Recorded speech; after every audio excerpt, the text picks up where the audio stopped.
ఆయన నా వైపు చూసి చిరునవ్వు నవ్వుతా ఇలా అన్నారు, క్రైస్తవ్యం మీద నాకు కొన్ని డౌట్లు ఉన్నాయండి, మీరు ఏమనుకోనంటే కొన్ని ప్రశ్నలు అడుగుతాను, నా ప్రశ్నలకు సమాధానం చెప్తారా అన్నారు. నాకు తెలిసిందైతే చెప్తానయ్యా, ఒకవేళ తెలియందైతే మా పెద్ద ఒక ఆయన రత్నాకర్ గారు ఉన్నారు, ఆయనకి ఫోన్ చేసి కనుక్కుంటా.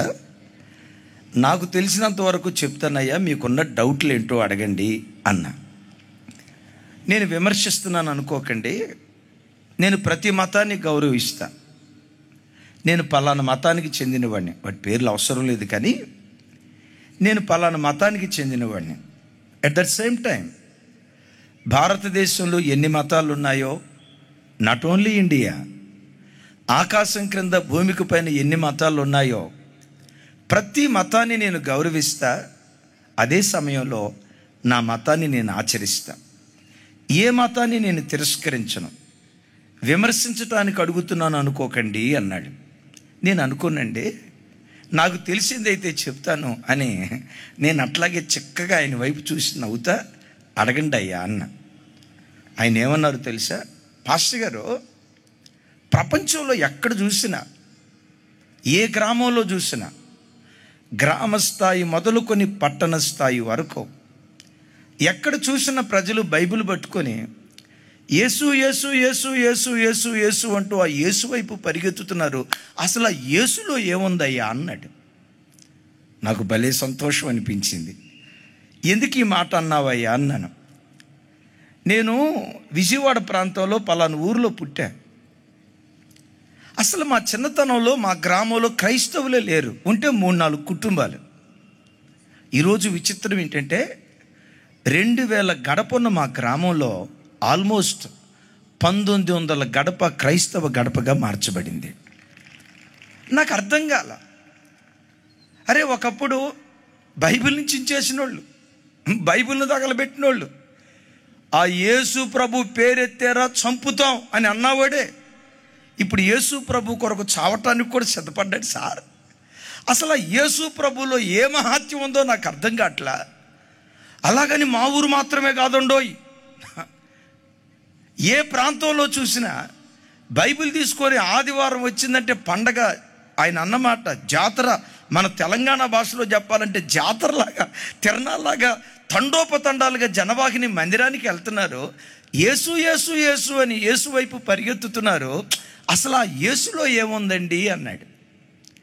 అప్పుడు నేను ఆయన వైపు చూసి, సార్, బెల్లం అంటంతో బెల్లంలో తీయదనం ఉంటుంది, మిర్చి అంటంతో మిర్చిలో కారం ఉంటుంది, చింతపండు అంటంతో దానిలో పులుపు ఉంటుంది, వేపాకు అంటంతో దానిలో చేదు ఉంటుంది, దేవుడు అంటంతో దైవత్వపు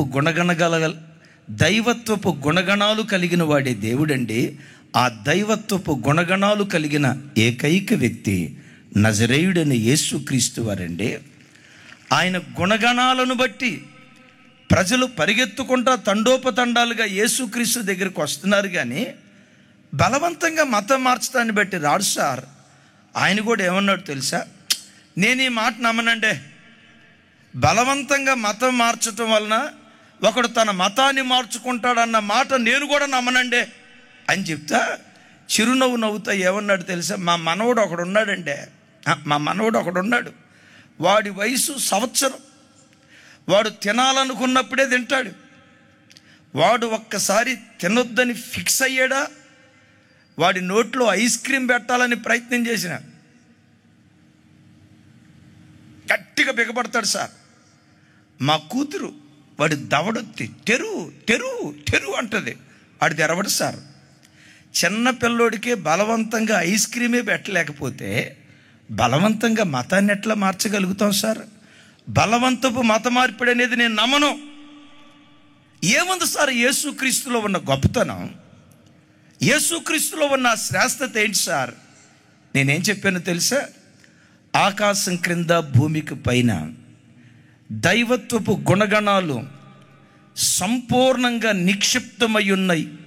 చూడండి, దైవత్వపు గుణగణాలు సంపూర్ణంగా నిక్షిప్తమై ఉన్న ఏకైక వ్యక్తి నజరేయుడైన యేసుక్రీస్తు వారు సార్, ఆయన గుణగణాలను బట్టే ప్రవాహములాగా ప్రజలు ప్రభు దగ్గరికి వస్తున్నారు. బలవంతం పెట్టో ఆయన దగ్గరికి వస్తే ఏదో అద్భుతం జరిగిద్దని రావచ్చేమో, కానీ యేసుక్రీస్తుకు వాళ్ళు ఫిక్స్ అయిపోవటానికి, అటాచ్మెంట్ అయిపోవటానికి కారణం ఏంటో తెలుసయ్యా? యేసుక్రీస్తు సుగుణాల సంపన్నుడు, సద్గుణ రాశి. ఆయన లాంటి శ్రేష్టమైన గుణగణాలు కలిగిన వారు ఆకాశం క్రింద భూమికి పైన ఎవ్వరూ లేరు గనుక ప్రవాహములాగా ప్రజలు ప్రభు దగ్గరికి వస్తున్నారు సార్ అన్న. ఆయన నా వైపు చూసి, అవునండి యేసు ప్రభు మంచి గుణాలు కలిగిన వాడని నేను కూడా విన్నాను, అసలు ఆయన గుణాలు ఏంటో చెప్తారా అన్నారు. అప్పుడు నేను అన్నా, సార్ మీకు వచ్చిన డౌటే. దరిదాపుగా 2000 సంవత్సరాల క్రితం బైబిల్లో ఒక ఆయనకు వచ్చింది. ఇదే అడిగారు ఆయన్ని, వేరే ప్రియుని కన్నా నీ ప్రియుని విశేషం ఏంటి? మేము ఎవరెవరినో ఆరాధిస్తున్నాం, ఎక్కడెక్కడికో వెళ్తున్నాం, ఏవేవో చేస్తూ ఉన్నాం, మీరందరూ మా దగ్గరికి రమ్మంటే రావట్లా. ఆయన ఒక్కడే దేవుడు అంటున్నారు, ఆయన తప్ప మానవాళికి మరొక ఆధారం లేదంటున్నారు. ఏంటి ఆ యేసులో ఉన్న విశిష్టత? వేరే ప్రియుని కన్నా నీ ప్రియునికున్న విశిష్టత ఏంటి అని బైబిల్లో ఒక తల్లిని అడిగితే ఆ తల్లి చెప్తాదండి. ఒకసారి చూడండి, పరమగీతాలు 5వ అధ్యాయం. ఒకసారి అందరూ మీ బైబిల్ తెరవండి. 9వ వచనం నుంచి 16వ వచనం వరకు చాలా విషయాలు ఉన్నాయి. ఈ రాత్రి కొన్ని విషయాలు చెప్తాను. రేపు మీరు తొందరగా వస్తే 8ంటికే నేను స్టార్ట్ చేస్తా. మీరు ఆలస్యంగా వస్తే రేపు పొరపాటు నేను చెప్పను, మీ ఇష్టం. సరిగ్గా 8ంటికే రావాలి. రైట్. 5వ అధ్యాయం పరమగీతాలు 9వ వచనం నుంచి నేను చదువుతాను. కొంచెం నాతో కలిసి అందరూ చెప్పండి. స్త్రీలలో అధిక సుందరవగుదానా, వేరు ప్రియుని కన్నా నీ ప్రియుని విశేషమేమి? నీవు మా చేత ప్రమాణము చేయించుకొనుటకు వేరు ప్రియుని కన్నా నీ ప్రియుని విశేషమేమి? నా ప్రియుడు ధవళవర్ణుడు, రత్నవర్ణుడు, 10,000 మంది పురుషులలో అతనిని గుర్తించవచ్చును. అతని శిరస్సు అపరంజి వంటిది, అతని తల వెంట్రుకలు కాకపక్షముల వలె కృష్ణవర్ణములు, అవి నొక్కులుగా కనబడుచున్నవి. ఎట్లా కనబడుతున్నాయంట? ఉంగరాల జుట్టు. మరి ఎందుకో విచిత్రం తెలియదు, కానీ ఈ కాలంలో కాస్త ఉంగరాల జుట్టు మాయమైపోయింది. ఒకప్పుడు కొంతమంది పురుషులకు ఉండేదండి జుట్టు, ఉంగరాలు నిచ్చెనలాగా మేడలాగా ఉండేది. సరే, ఈ తల్లి దగ్గరకు వచ్చి అంటున్నారు, వేరే ప్రియుని కన్నా నీ ప్రియుని విశేషం ఏంటి? ఈవిడందట, నన్ను ఇంకో ప్రియుని దగ్గరికి రమ్మని అడగొద్దు, రమ్మని అడగకపోతేనే మీతో సహవాసం చేస్తా, నాతో ప్రమాణం చేయండి. నా ప్రియుణ్ణి తప్ప వేరొక ప్రియుని వైపు పొరపాటును నేను కన్నెత్తి చూడను. మా చేత ప్రమాణం చేయించుకున్నావు కదా, వేరే ప్రియుని కన్నా నీ ప్రియుని విశేషం ఏంటి అని అంటే, ఈ తల్లి చెప్తుంది, నా ప్రియుడు ఎలాంటి వారు తెలుసా? ధవళవర్ణుడు, రత్నవర్ణుడు, 10,000 మంది పురుషుల్లో ఇట్టే నేను అతనిని గుర్తించగలను. దైవజనమా, ధవళము అంటే తెలుపు. పరిశుద్ధ గ్రంథమైన బైబిల్లో తెలుపు దేనికి గుర్తుగా ఉంది అంటే పరిశుద్ధతకు గుర్తుగా ఉంది. నా ప్రియుడు ధవళవర్ణుడు. ఎందుకు ఆ తల్లి చెప్తుందంటే, నేను ఆరాధించే ఈ యేసుక్రీస్తు పాపం చేసిన వాడు కాదయ్యా, లోకపు మనుషుల్లాగా అపవిత్రమైన కార్యక్రమాలు చేసినవాడు కాదయ్యా, జారత్వపు కార్యక్రమాలు చేసినవాడు కాదు. లోకపు మనిషిలాగా ఇక్కడొక భార్య అక్కడొక భార్యను ఉంచుకొని సాధారణమైన మనిషిలాగా బ్రతికినటువంటి వాడు కాదు. 33.5 సంవత్సరాలు పాప శరీరాకారంతో పుట్టి, పాప శరీరాకారంతో 33.5 సంవత్సరాలు ఈ భూమి మీద బ్రతికిన ఏనాడు ఆయన పాపం చేయలేదు సార్. ఆయన హృదయపు తలంపుల్లో కూడా పాపం లేదు సార్. పాపము ఎరుగని పరమ పవిత్రుడు సార్. వెతకండి, వెతకండి. మంచితనం కలిగిన వాళ్ళు చాలామంది ఉన్నారు. పుణ్యకార్యాలు చేసిన వాళ్ళు చాలామంది ఉన్నారు. ధర్మకార్యాలు చేసిన వాళ్ళు చాలామంది ఉన్నారు. నాలో పాపం ఉన్నదని మీలో ఎవడైనా స్థాపించగలడని ప్రపంచానికి సవాలు విసిరిన దేవుడు ఎవరైనా ఉన్నారంటే ఉన్నారు. ఒకే ఒక్క వ్యక్తి, ఆ ఒక్క వ్యక్తి నజరేయుడని యేసుక్రీస్తు సార్. ఈ యేసుక్రీస్తు దగ్గరికి వచ్చిన తర్వాత ఎందుకు మేము వదిలిపెట్టలేము? ఆయన హత్తుకొని మేము బ్రతకటానికి కారణం ఏంటో తెలుసా? దేవునికి ఉండాల్సిన గుణగణాల్లో మొట్టమొదటి గుణం పరిశుద్ధత. పరిశుద్ధత, పరిశుద్ధత. ఒకసారి చూడండి, చెప్పండి ఏముండాలి? కొంచెం గట్టిగా చెప్పాలి. ఏముండాలి? దేవునికి ఉండాల్సిన గుణగణాల్లో మొట్టమొదటి గుణం పరిశుద్ధత. ఒకసారి నా వైపు చూడండి. మిర్చి ఉంది. మిర్చి ఎలా ఉంటుంది చెప్పండి? మిర్చి ఎలా ఉంటుంది? మిర్చి అంటే మీకు ఇంగ్లీష్ రాలేదేమో, తెలుగులో అడుగుతా. మిరపకాయ ఎట్టుంటుంది? ఎర్రగా ఉంటుందా? ఎవరా పుణ్యాత్ముడు? మరి పచ్చిమిర్చి ఎట్టుంటుంది? అదే నేను అడిగే మాట. మిర్చి ఎలా ఉంటుంది? కారంగా ఉంటుంది. వేపకాయ ఎలా ఉంటుంది? బెల్లం ఎలా ఉంటుంది? బెల్లం పుల్లగా ఉంటుందా లేదా? బెల్లం ఎలా ఉంటుంది? పుల్లగా ఉండదు, తీయగా. బెల్లం తీయగా ఉంటుంది, అది దాని గుణం. మిరపకాయ కారంగా ఉంటుంది, అది దాని గుణం మారదు. దేవుడు అనేవాడు కూడా పరిశుద్ధుడుగా ఉండాలి. ఇది దేవునికి ఉండాల్సిన గుణం.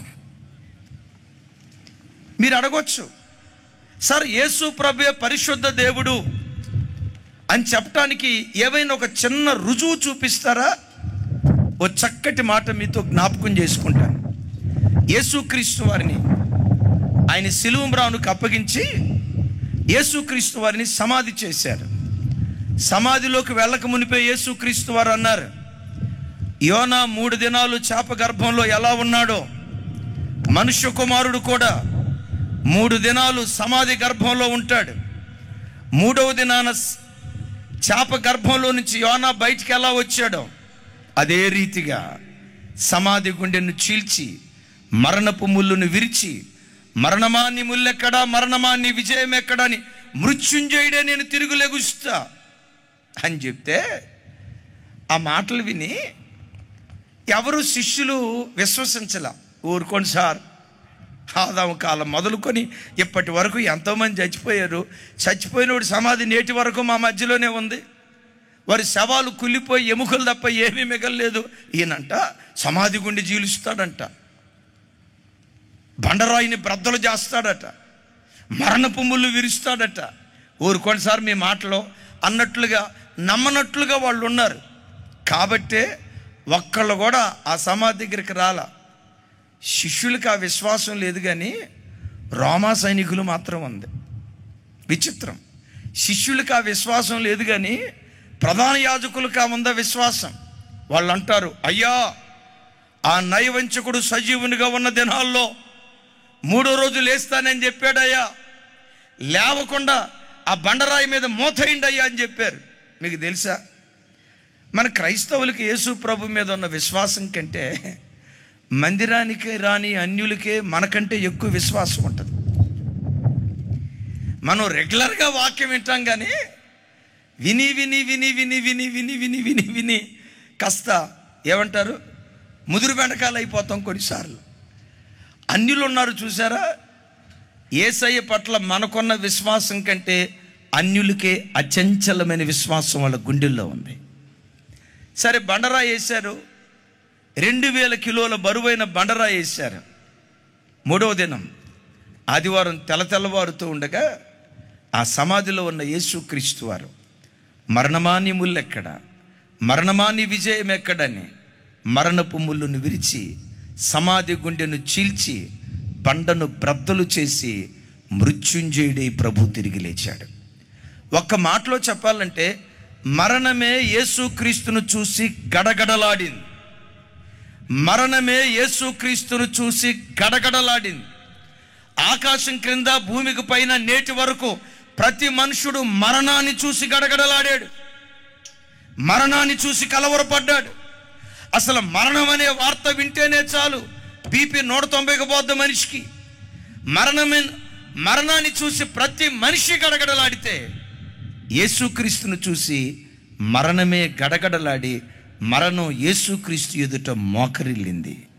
ఎందుకో చెప్పమంటారా? మరణము ఆయనను బంధించుట అసాధ్యము గనుక మరణ వేతనల నుంచి దేవుడు ఆయనను లేపెను అని బైబిల్లో రాయబడి ఉంది. దైవజనమా, మరణం ఆయన ఎందుకు బంధించలేకపోయిందో తెలుసా? అసలు మరణం రావటానికి కారణం ఏంటి? పాపము వలన వచ్చు జీతం, పాపము వలన వచ్చు జీతం, పాపము వలన వచ్చు జీతం మరణం. మరణానికి కారణం ఏంటంటే పాపం. పాపం వలన వచ్చే జీతం మరణం. యేసయ్యను మరణం బంధించలేకపోవటానికి కారణం ఏంటో తెలుసా? ఏ పాపము లేని పరమ పవిత్రుడైన దేవుడు యేసుక్రీస్తు వారు. ఆయన తెరవబడిన సమాధి చెప్తుంది. దేవత్వపు పరిపూర్ణతలో మొట్టమొదటి గుణం పరిశుద్ధత.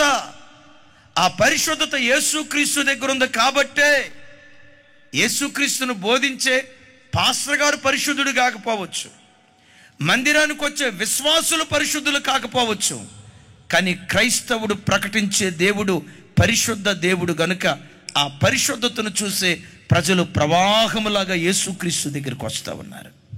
గట్టిగా చెప్దాం హల్లెలూయా. యేసుక్రీస్తును చూసి చాలామంది తర్వాత కాపీ కొట్టారు. నేను పేరు చెప్పను, మీరు అర్థం చేసుకోండి. ఆయన కూడా చనిపోయేటప్పుడు శిష్యులంతా చుట్టూతో ఉంటే ఆయన దేవుడిలాగా ఆరాధించేవాడు. ఆయన ఏమన్నాడు తెలుసా? శిష్యులారా, నేను చనిపోతున్నానని మీరేం బాధపడకండి, నేను కూడా 3వ రోజు సమాధిలో నుంచి వస్తా. యేసు ప్రభు వచ్చారు కదా, ఆయన వచ్చినట్లుగా నేను కూడా వస్తా. ఆ మాట ఎప్పుడైతే అన్నారో 3వ రోజు వస్తాడంట గురుగారు, 3వ రోజు వస్తాడా గురుగారు అని వాళ్ళు బాగా చేయటం ప్రారంభించారు. ముగింపులో ఏమన్నాడు తెలుసా? నేను రాకపోయినా మీరేం కంగారు పడొద్దు, సమాధిలోనే ఉండి మీకు సమాధానం చెప్తానన్నాడంట. నేను రాలేదని కంగారు పడొద్దు, సమాధిలో ఉండి కూడా మీకు సమాధానం చెప్తా. మొదటిది బాగుంది కానీ సార్, రెండోది అస్సలు బాగాలేదు సార్. బిడ్డలారా, ఒరిజినలే, డూప్లికేటే. యేసుక్రీస్తు నిజదేవుడు, పాపము చేయని దేవుడు, పాపము ఎరుగని దేవుడు.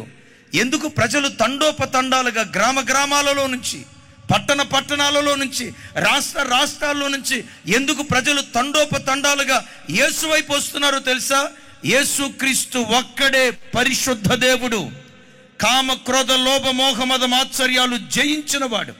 నాలో పాపమున్నదని మీలో ఎవడైనా స్థాపించగలడని ప్రపంచానికి సవాలు విసిరినటువంటి దేవుడు. నేను అంటాను, చేతులెత్తి ఆరాధించుటకైనా, స్తుతి జయ ధ్వనులతో ఆరాధించుటకైనా, సాగిలపడి నమస్కరించుటకైనా యేసు ఒక్కడే యోగ్యుడు. యేసు ఒక్కడే యోగ్యుడు. అడిగాడు ఆయన, సార్ యేసు ప్రభు పరిశుద్ధుడు అంటున్నారు, బాగానే ఉంది, మరి యేసు ప్రభుకి ఎంతమంది భార్యలు సార్ అన్నాడు ఆయన. ఏమన్నావయ్యా అన్నాను. యేసు ప్రభుకి ఎంతమంది భార్యలు అన్నాడు. అరే 3-4 ఎట్లా పరిశుద్ధుడు అవుతాడు సార్? ఏం మాట్లాడుతున్నారు మీరు? 33.5 సంవత్సరాలు ఈ భూమి మీద సజీవునిగా సశరీరునిగా ఉన్న దినాలలో ఏ పాపము చేయకుండా పరమ పవిత్రుడిగా బ్రతికినవాడు నజరేయుడైన యేసుక్రీస్తు వారు. అందుకనే ఆయన గుణాన్ని బట్టే ప్రజలు ప్రవాహంలాగా వెళ్ళిపోతారు.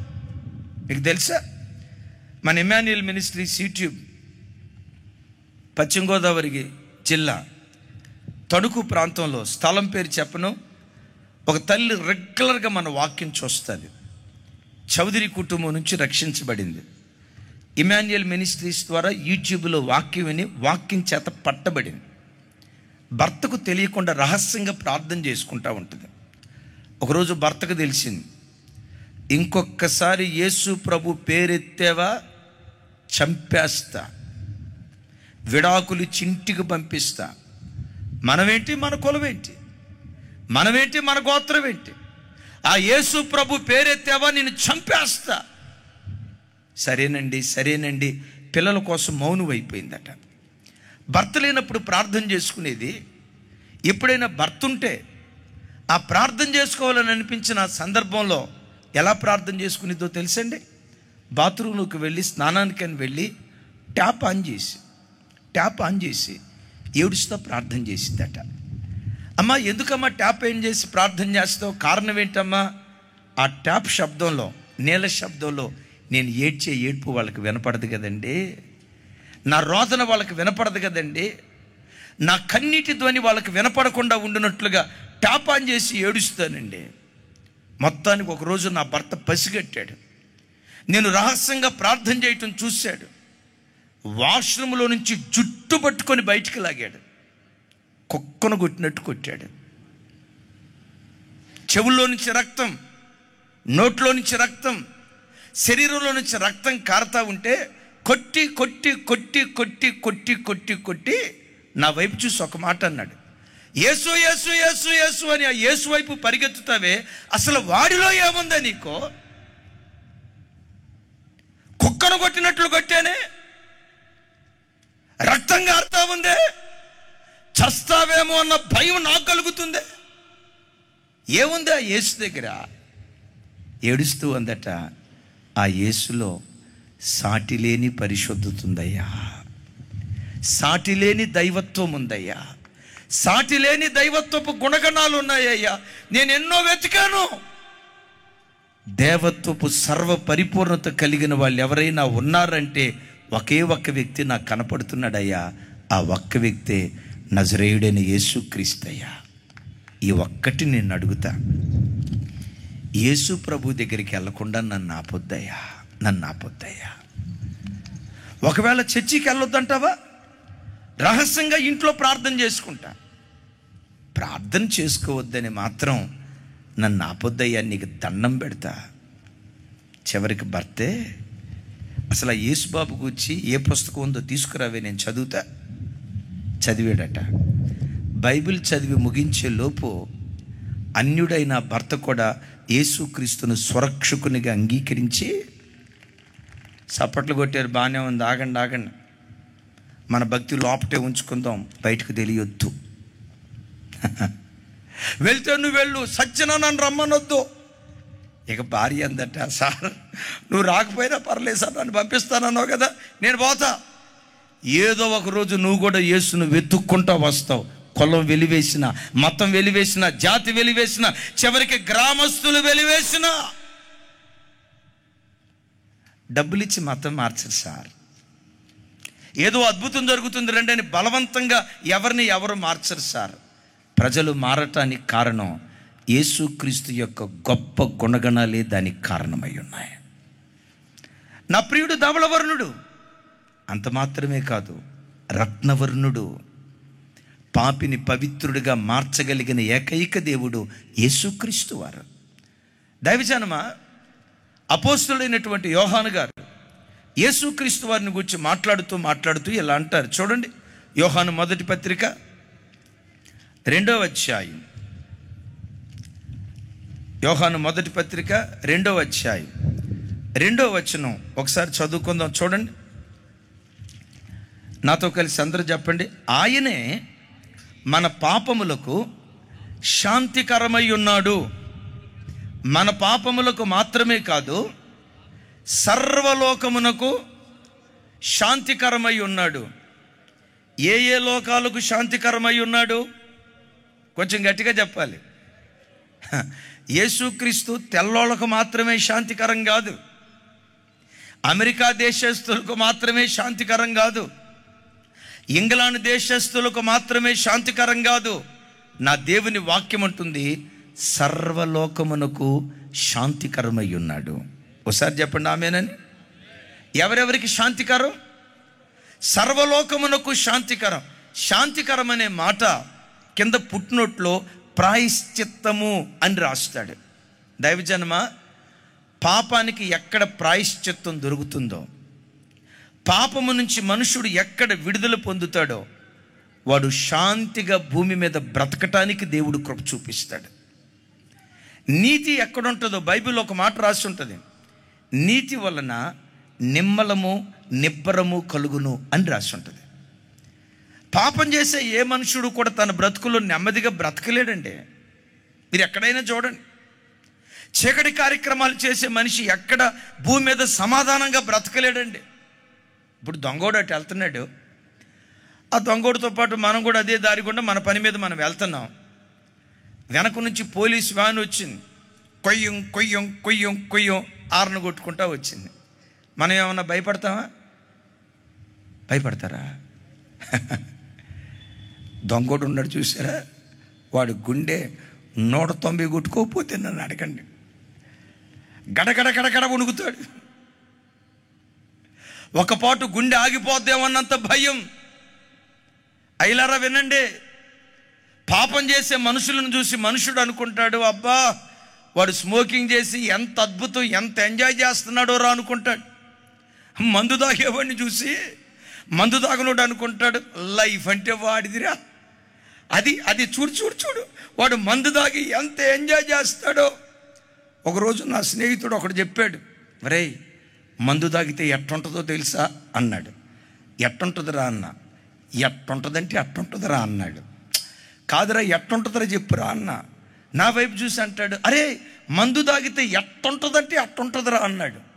అట్లా కాదురా ఎట్టుంటుంది అన్న అంటాడు. ఎట్టుంటుందంటే అట్టుంటుంది అన్నాడు.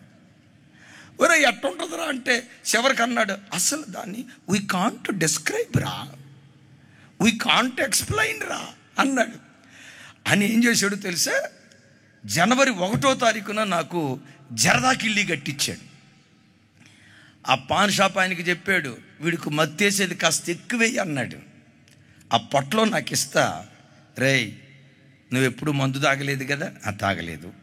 ఎప్పుడు జరదాకిళ్ళి తినలేదు కదా, తినలేదు. ఈ మత్తెక్కే పాన్ తినలేదు కదా, తినలేదు.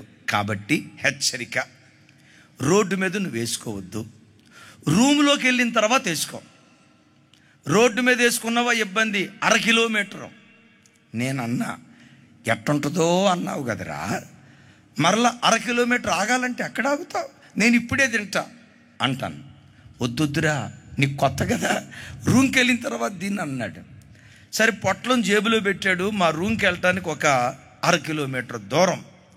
ఓ 1/2 కిలోమీటర్ నడిచిన తర్వాత లోపటి నుంచి తెలుసా, ఈ పాన్ తింటే ఎట్టుంటుందో ఎట్టుంటుందో, వాడు ఎట్టాగో ఉంటుంది అన్నాడు కదా, ఎట్టుంటుందో తిందామనిపిస్తుంది. ఆడు చెప్పిన హెచ్చరిక గుర్తొస్తుంది. రోడ్డు మీద తినొద్దు, రూమ్ దగ్గరికి వెళ్ళిన తర్వాత తినమన్నాడు కదా, హెచ్చరిక గుర్తు వస్తుంది. ఎట్టుంటుందో అన్నాడు కదా, ఆ మాట అన్నప్పటి నుంచి ఒళ్ళు అదో రకంగా అయిపోతుంది. సరే ఏదైతే ఏమైంది, ఇది ఎట్టుంటుందో తిందామని చెప్పి పొట్లం ఇప్పి 1/2 క్షణంలో పసా ఆ పాన్ తినేసా. తిన్నాదే తెలుసు, ఆ తర్వాత కళ్ళు కనపట్ల. విచిత్రం తెలుసా, కళ్ళు కనపట్ల. మొత్తం ఇక అయిపోయింది. నా పరిస్థితి చెప్పంటారా, కాలు నేల మీద వేస్తున్నాను కానీ వేసినట్టు అనిపించట్లా. ఇంకా భూమికి ఆకాశానికి మధ్యలో విమానం వేలాడుతున్నట్టు అనిపిస్తుంది. తాగినోళ్ళు ఎందుకు బలవంతంగా అట్లా తూలుతో నడుస్తారో తెలుసా, కాలు నేల మీద పడిద్ది కానీ పడినట్టు అనిపించదు. నాకు అర్థం కాలే, ఈడు ఎట్టాగో ఉంటుంది అన్నాడు. ఏంట్రా ఎట్టుంది నాకు అర్థం కావట్లేదే అని చెప్పి నడుద్దామని ప్రయత్నం చేస్తే నడక రాట్లా. అది జనవరి 1వ తారీఖు. ఇక ముందుకెళ్తే ఏదో ఒకటి యాక్సిడెంట్ జరిగిద్దని చెప్పి నడవటం మన వల్ల కాదని చెప్పి ఆ ప్రక్కనే ఒక గోడ ఉంటే గోడ పట్టుకొని మెల్లిగా నడవటం స్టార్ట్ చేశాను. నేను లోపట అనుకుంటున్నా, వీడు ఎట్టాగో ఉంటుంది అన్నాడు. ఎట్టుందేట్రా, కళ్ళు కనపట్ల, మత్తు అయిపోయింది, కళ్ళు బయలు కనిపోతున్నాయి. అరే దారి తెలియట్లా, ఏం చేయాలరా బాబు. లోపట ఇంకొకటి అంటాడు, రే బుద్ధిలోనోడా, అందుకని వాడు అప్పుడే చెప్పాడు. ఏం చెప్పాడు, రోడ్డు మీద తినొద్దు, రూమ్కి వెళ్ళిన తర్వాత తినమన్నాడుగా, నీవే తప్పు చేసావు. ఇక ఏం అర్థం కాక గోడ పట్టుకొని మెల్లిగా నడుస్తున్నానంటే సరిగ్గా అప్పుడే మా రూమ్ ఓనర్ గారు సాంబయ్య గారు ఎదురుపడ్డాడు. నన్ను చూశాడు, హేబాయ్ ఏ ముసలోడు గోడ పట్టుకొని నడుస్తున్నాడు, ఏమైంది నీకు? సాంబయ్య గారు, నాకు ఎండ దెబ్బ తగిలింది, వడదెబ్బ తగిలిందండి అన్న. ఆయన ఏమన్నాడు తెలుసా, అబద్ధాలు ఆడితేడేవి కానీ అబద్ధాలు అతికినట్టు ఉండాలా. చలికాలం నీకు ఎట్లా ఎండ దెబ్బ తగిలింది అన్నాడు. నేనన్నా మాకంతే తగిలిద్దిలేండి, ఎండాకాలం ఎవరికైనా ఎండ దెబ్బ తగిలిద్ది, నీకు చలికాలం ఎట్లా తగిలింది అన్నాడు. ఏం చెప్పాలో అర్థం కాక మొత్తానికి రూమ్కి వెళ్ళానండి. వెళ్ళటం వాష్రూమ్కి వెళ్ళి కక్కుకున్న థూ ఎట్టా ఉంటుందో ఎట్టుంది. ఇక విచిత్రం, చాప మీద పండుకుంటే విచిత్రం ఏంటో తెలుసా? భూమికి ఆకాశానికి మధ్యలో విమానంలో ఊగులాడుతున్నట్లుంది. ఉయ్యాలు ఊగుతాం చూసారా, ఇది ఎట్టాగా ఉందన్నాడు. ఎట్టుందేంటి మీకు తెలుసా? ఆ రోజు నుండి ఈ సిగరెట్ తాగే బ్యాచ్ అయినా మందు తాగే బ్యాచ్ నాకు కనపడ్డా కిలోమీటర్ దూరం పరిగెత్తుతా. ఎందుకో తెలుసా? ఆడు ఎడిదిరిగి చెడిపోయాడు, ఆడి జీవితం ఎడిదిరిగి చెడిపోయింది. వాడి మనసులో ఏంటో తెలుసా? నా జీవితం ఎడిదిరిగి చెడిపోయింది కాబట్టి నేను కూడా 10 మందిని జడగొడతాడా? నిజమే. చెడిపోయిన కోతి వనమంతా జడగొట్టినట్టు మనుషుడు అనుకుంటాడు, పాపంలో నాకేదో సంతోషం ఉందని, అపవిత్రతలో నాకేదో సంతోషం ఉందని. అయ్యలారా విశ్వసించండి, నీతి కలిగిన జీవితంలో మనిషికి దొరికే సంతోషం ప్రపంచంలో ఎక్కడ దొరకదు. యేసుక్రీస్తులో దొరికే సంతోషం, యేసుక్రీస్తులో దొరికే నెమ్మది ప్రపంచంలో మనిషి మరెక్కడా పొందుకోలేడు. అపోస్తుడైన పేతురు గారు అంటారు, ఈ యేసుక్రీస్తులోనట చెప్పసఖ్యము కాని మహిమాయుక్తమైన ఆనందం దొరుకుతుందట. ఒకసారి చెప్పండి, ఏ ఆనందం? బిర్యానీ తిన్నప్పుడు దొరికే ఆనందం కాదు, ప్యారడైజ్ బిర్యానీ తిన్నప్పుడు దొరికిన ఆనందం కాదు. యేసుక్రీస్తులో ఒక మనిషి చెప్పసఖ్యము కాని మహిమాయుక్తమైన ఆనందం పొందుకుంటాడు. ఎప్పుడు తెలుసా? ఆ మనిషి తన పాపానికి ప్రాయశ్చిత్తం పొందినప్పుడు. మనిషి పాపానికి ప్రాయశ్చిత్తం ఎలా కలుగుతుంది? పవిత్రుడైన దేవుడు 2000 సంవత్సరాల క్రితం కపాలమని అర్థమిచ్చే గొల్గతా పర్వతం మీద తన ప్రశస్తమైన రక్తాన్ని చిందించాడు గనుక ఆయన రక్తముతో ఎవరైతే కడగబడతారో, కడగబడిన ప్రతి వ్యక్తి తన పాపానికి ప్రాయశ్చిత్తాన్ని పొందుకుంటాడు. హల్లెలూయా. సార్ నేను చెప్తుంది మీకు అర్థమవుతుంది కదా సార్? ఆయనతో చెప్తున్నాను, యేసుక్రీస్తు దగ్గరికి ప్రజలు రావటానికి కారణం ఏంటంటే, పాపిని పవిత్రుడిగా మార్చగలిగిన ఏకైక దేవుడు నజరేయుడైన యేసుక్రీస్తు వారు సార్. పాపిని క్షమించి పాపిని పవిత్రుడిగా మార్చగలిగిన దేవుడు యేసుక్రీస్తు వారు సార్. ఆకాశం క్రింద భూమిక పైన ప్రతి మనిషి పాపం చేసిన వాడే. జన్మ పాపం, కర్మ పాపం. జన్మ పాపం తాత ముత్తాతల కాలం నుంచి, తండ్రుల కాలం నుంచి, పూర్వీకుల కాలం నుంచి పితరులు చేసిన పాపం వాళ్ళ బ్రతుకులో శాపంగా మారిపోయి, ఈ శాపం పోవాలంటే అన్నదానం చేయాలా, భూదానం చేయాలా, వస్త్రదానం చేయాలా, ఏం చేస్తే మా పాపానికి నివృత్తి కలుగుతుందని ప్రపంచంలో ప్రతి మనిషి వెతుకుతున్నాడు. అందుకనే సార్ మానవాళి పాపానికి ప్రాయశ్చిత్తం కలిగేది యేసుక్రీస్తు వారి రక్తం ద్వారా. యేసుక్రీస్తు వారి రక్తము దగ్గర మానవాళి పాపానికి ప్రాయశ్చిత్తం కలుగుతుందని మనుషులు ఎరిగి, కులం వద్దన్న ప్రవాహంలాగా ప్రజలు ప్రభు దగ్గరికి వస్తున్నారు సార్. గ్రామం వెలివేస్తానన్నా, ఆ మధ్య ఎవరో అన్నారట, ఆ యేసు ప్రభుని నమ్ముకుంటే ప్రభుత్వ పథకాలు ఆపేస్తాం అన్నారట. ఆ తల్లి అందట, ప్రభుత్వ పథకాలు ఆగిపోతే పరలోక పథకాలు వస్తాయండి మాకు అందంట. ఆధార్ కార్డు తీసేస్తామంటే యేసుక్రీస్తే మాకు ఆధారం సార్. డ్వాక్రా గ్రూపులో నుంచి తీసేస్తాం. డ్వాక్రా గ్రూపులో నుంచి తీసేస్తే ప్రభుత్వం వారి ద్వారా వచ్చేది 40,000 వస్తుందేమో. నా ప్రభు విప్పితే ఆకాశపు వాకిళ్ళు విప్పి గిన్నె నిండి పొంగి పొర్లేటట్లుగా కార్యాలు చేస్తారు. ఒకవేళ యేసు ప్రభు దీవించకపోతే కారపు మొతుకులు తింటూ దేవుని కొరకు బ్రతుకుతాం సార్. నీతి కొరకు ఆకలి దప్పులు గల వారు ధన్యులు, వారు తృప్తిపరచబడతారని దేవుని లేఖనం అంటుంది. యేసు ప్రభు ఆశీర్వదిస్తాడు. ఆశీర్వదించినా ఆశీర్వదించకపోయినా ఆయన సుగుణాల సంపన్నత ఆయన హత్తుకొని బ్రతకటానికి కారణమైంది సార్. యేసయ్యకి మహిమ కలుగును గాక. ఆ తర్వాత మాట అంటాడండి, ఆ తల్లి తన ప్రాణప్రియుని యొక్క అందాన్ని గూర్చి వివరిస్తూ, బహు చక్కటి మాట. ఒకసారి చూడండి ఆ మాట. 11వ వచనం 5వ అధ్యాయం. నాతో కలిసి, ఆయన శిరస్సు అపరంజి వంటిది, అతని తల వెంట్రుకలు కాకపక్షము వలె కృష్ణవర్ణములు. ఒకసారి నా వైపు చూసి నాతో కలిసి చెప్పండి. అతని శిరస్సు, పెద్దగా, అతని శిరస్సు అపరంజి వంటిది. అపరంజి అంటే పెద్దగా, అపరంజి అంటే మేలిమి బంగారం. దైవజనమా, బంగారానికి ఖగోళ శాస్త్రజ్ఞులు బంగారానికి పెట్టే పేరేంటో తెలుసా? బంగారము లోహపు రాజు. లోహపు రాజు, లోహపు రాజు.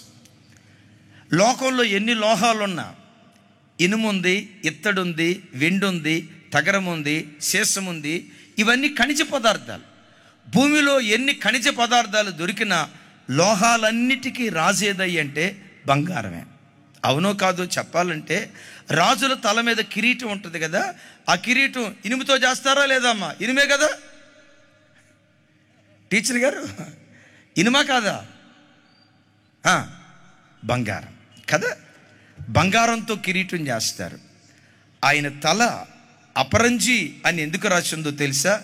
యేసుక్రీస్తు రాజు మాత్రమే కాదు, ఆయన రాజులకు రాజు అయి ఉన్నాడు. మీరు అనగొచ్చు, ఏ ఊరుకు రాజు సార్ యేసు ప్రభు? వినండి వినండి వినండి వినండి. ఆశీర్వాదపు జల్లులు ఈ వర్షంలో గనక దలిస్తే, ఈ వర్షం సర్వరోగ నివారిణి. ఆమేన్ చెప్పండి. మీకున్న తలనొప్పులన్నీ పోతాయి, మీకున్న జలుబులన్నీ పోతాయి. నమ్మండి, మీకున్న షుగర్ కూడా సిలివేయబడుతుంది. పెద్దగా చెప్పండి, చెప్పేదేదో. ఇవి ఆశీర్వాదపు జల్లులు, ఆశీర్వాదపు జల్లులు. ఈ వర్షంలో తడిస్తే రాదు, ఒకవేళ వచ్చిందా అందుకు దేవునికి స్తోత్రం. వర్షంలో తడుస్తా వాక్యం వినండి, మీ శరీరంలో ఎన్ని బలహీనతలు ఉన్న వాటన్నిటి నుంచి దేవుడు విడుదలిచ్చును గాక. పెద్దగా చెప్దాం ఆమేన్. స్వరం ఎత్తాలి, హల్లెలూయా. యేసుక్రీస్తు, ఆయన శిరస్సు అపరంజి వంటిది. అపరంజి బంగారానికి గుర్తు. యేసుక్రీస్తు రాజు. రాజు మాత్రమే కాదు, ప్రకటన గ్రంథంలో రాసి ఉంటుంది, ఈయన రాజులకు రాజు, ప్రభువులకు ప్రభు, భూపతులకు అధిపతి. ఇంకొక మాట కూడా మీరు అనొచ్చు, సార్ ఏ ఊరుకు రాజు సార్ యేసు ప్రభు? ఏ ఊరికి? భారతదేశానికా, ఇంగ్లాండ్ దేశానికా, ఆస్ట్రేలియా దేశానికా? ఈ భూమి మీద ఏ ప్రాంతానికి రాజు? లేఖనమే పురాతన కాలం నుంచి ఉన్నాడు. నేనంట, పురాతన కాలం నుంచి ఉన్న దేవుని యొక్క తల వెంట్రుకలు ఎట్లా ఉన్నాయట? 1 దేనారో 2 దేనారాలా చెప్పాలి. 2 ఎన్ని దేనారాలు ఇచ్చాడు? ఆ 2 దేనారాలే మన చేతిలో ఉన్న పరిశుద్ధ గ్రంథమైన బైబిల్. 1 దేనారం పాత నిబంధన, 2వ దేనారం. ఒకసారి చెప్పండి, యేసయ్య తల వెంట్రుకలు ఎలా ఉన్నాయి? నల్లగా ఉన్నాయి. నిత్య యవ్వనుడు. యేసయ్య పిల్లలు ఎప్పుడు ఆత్మీయ జీవితంలో నవ యవ్వనులుగా బ్రతకాలి. సేవకులు సేవకొచ్చిన తొల్లిడి దినాల్లో ఏ ఆసక్తి ఉందో, చచ్చిపోయి ఆఖరి క్షణం వరకు, ప్రాణం కోల్పోయి ఆ రోజు వరకు ఆసక్తి చావకూడదు. విశ్వాస జీవితంలో కూడా ఎవిరేనా, ఎందుకన్నా కుర్చీలో పెట్టుకోండి. అబ్బా, మా వాళ్ళు కొత్త మాట చెప్పారు. ఏమన్నారు తెలుసా? బైబిల్ తడవకుండా అన్నా. సూపర్, హల్లెలూయా. విశ్వాస జీవితంలో ఎప్పుడు మనం ముసలోళం కాకూడదు. చనిపోయి ఆఖరి క్షణం వరకు, ప్రభు దగ్గరికి వచ్చిన తొల్లిడి దినాల్లో ఏ ఆసక్తి ఉందో, ప్రభువును చేరుకునే ఆ రోజు వరకు ఆ ఆసక్తిని రేపుకుంటూ ప్రభు కొరకు బ్రతుకుతుంగాక. రాగల 3 దినాలు మహిమకరంగా ప్రభు జరిగించును గాక. అందరూ కళ్ళు మూసుకోనండి, ప్రార్థన చేస్తాను. దైవజనులు మాణిక్యవన ప్రార్థన చేస్తారు. అందరూ కళ్ళు మూసుకోనండి. దేవుడి రాత్రి మనకు వినిపించిన ఆయన శ్రేష్టమైన వాక్కులను బట్టి చప్పట్లు కొడుతూ దేవునికి స్తోత్రాలు చెప్తాం. స్తోత్రం, స్తోత్రం, స్తోత్రం, స్తోత్రం. యేసయ్యా మీకు స్తోత్రం, స్తోత్రం. ప్రార్థన. ఆమేన్. ప్రార్థన. ప్రేమగల మా ప్రియ పరలోకపు తండ్రి, నీకు స్తోత్రం. ఇదిగోనైనా ఈ మొదటి రాత్రే దేవా తండ్రి, మీరు మాతో మాట్లాడిన ప్రతి మాటను బట్టి మీకు స్తోత్రం. వేల్పులలో మీరు అతి కాంక్షణీయుడునైనా దేవా తండ్రి, మీరు ధవలవర్ణుడు, రత్నవర్ణుడు, 10,000 మందిలో గుర్తించదగిన దేవుడవునైనా, రాజులకు రాజువు, ప్రభువులకు ప్రభువు, భూపతులకు అధిపతివైన దేవానికి స్తోత్రం. దేవా తండ్రి, నీ ఒక్కడవే తండ్రి పరిశుద్ధుడవని, దేవా తండ్రి ఇదిగోనైనా పరమ పవిత్రుడవని నీ వాక్యం ద్వారా మాతో మాట్లాడినందుకై మీకు స్తోత్రం. నిజమే తండ్రి, మీరు పరిశుద్ధులై ఉన్నట్లుగా మమ్మల్ని కూడా పాపములో నుండి, శాపములో నుండి విడిపించి మమ్మల్ని కూడా పరిశుద్ధులుగా తీర్చుటకై పరలోకము నుండి దిగివచ్చి మా కొరకు విలువైన రక్తాన్ని కార్చిన దేవానికి స్తోత్రం. నీ రక్తములో మా పాపములన్నిటినీ కడిగిన దేవా నీకు స్తోత్రమయ్యా. తండ్రి, నీకు స్తోత్రమునైనా శ్రేష్టమైన వర్తమానం చేత మీరు మమ్మల్ని తృప్తిపరిచినందుకై మీకు స్తోత్రం. తండ్రి, నీకు స్తోత్రం. దేవా, రేపటి నుండి 3 దినములు జరగనైనా ఈ సభల కొరకై ప్రార్థిస్తున్నాం. వేవేల కొలది ప్రజలు వచ్చుదురుగాక. అనుకూల పరిస్థితుల్లోనైనా ప్రతికూల పరిస్థితుల్లోనైనా ప్రజలు మీ తట్టు తిరుగుదురుగాక, మీ తట్టు ఆకర్షితులవుదురుగాక.